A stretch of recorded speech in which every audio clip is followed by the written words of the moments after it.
Okay, so here we have Porsche Macan, and the fault was like this. There was a pressure, active suspension fault, and the suspension went all the way up, really stiff, really bouncy. And after checking the fault codes with a diagnostic computer, I have it over here. Well, it showed a bunch of error codes in this Macan.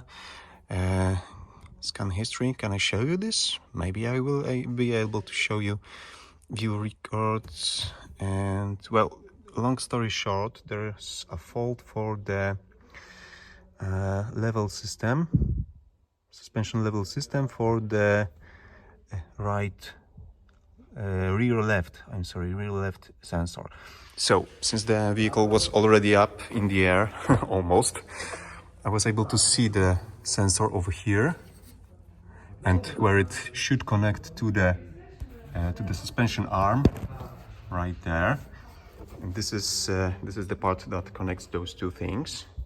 This bracket goes onto the lower arm, and this goes to the sensor arm. And right here, it was broken because this ball joint was rusted and the movement was really limited. It was so limited that the tension over here just broke this link. So right now I've just super glued it, and I made sure that those are moving freely, and I've put a lot of grease over here just to prevent more moisture to coming in inside those ball joints, to prevent future rust buildup. So if you have a vehicle with air suspension or any kind of active suspension, or with headlight leveling system with xenons or LEDs, you will have at least one of those. If you have active suspension, like pneumatic lift, you have 4 of those. If you have active dampers, you have 4 of those, or at least 2 of those. And if you have LED headlights or xenon headlights, you might have 1 or 2 of those over here, just to make sure that the headlights are aligned properly if the vehicle is loaded with something heavy on the back.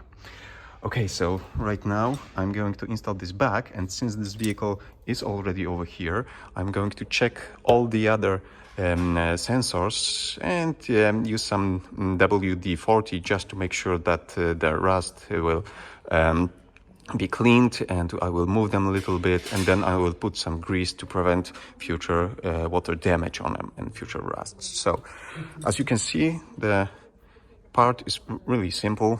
Installation is just 2 screws, and well, it's fairly accessible as long as you have a lift that you can use to remove the wheel to access the component. I believe in the front it will be even simpler if you just turn the wheel.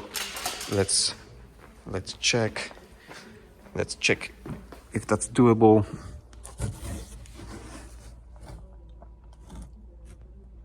Well,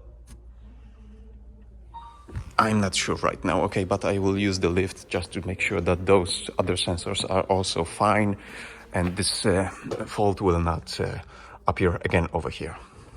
So that's it for today. Thank you for watching, and see you soon.